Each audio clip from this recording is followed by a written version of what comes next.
Құрметті достар, бауырлар, ағайындар, құрметті оқырмандар, баршаларыңызға ассалаумағалейкум. Спорт сүйер қауым. Қолға бинт орау тәсілі. Оп-оңай тәсіл. Жалпы бинт ораған кезде бинттің метрі 5 метр болу керек. 5 метрден төмен болып қалса, бинт қолға жетпей қалады. Нақты қолға жету үшін 5 метр алдық. Сол кезде тамаша болады.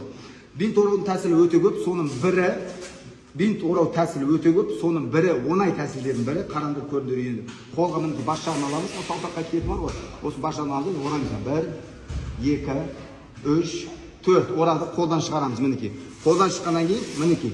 Мынау сүйектердің үстіне қоямыз мінекей. Сүйекке қойылды. Сүйекті қойғаннан кейін үстіне мінекей іліп алып кетеміз. Бір іліп алып кеттік, сүйектің үстіне 2 іліп алып кеттік мінекей. 3 іліп алып кеттік. 3 іліп алып кеткеннен кейін қолды былай ұстаймыз. Қолда сүйегімізде нық тұр. Осы алғаннан кейін мына жаққа бір мәрте аламыз мінекей. 1, 2 орадық. Екіншісінде мынау бас бармақ кетеді. Былай аламыз. Одан кейін екінші саусағымыз келеді, мінекей, 2 алдық. Үшіншісінде мінекей. Үшінші саусақ кетті. 1 алдық. Төртіншісі мінекей алдық. Былай алдық. Айралған сайын қолды жоң отырамыз. Мінекей 5-шісі кетті. Мінекей.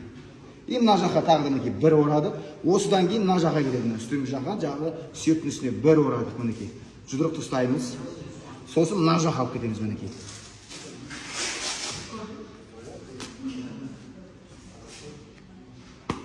Мінекей, қара көререн, қолдан ешқашан ауырмасын, қолдан ешқашан жарақат алмасын.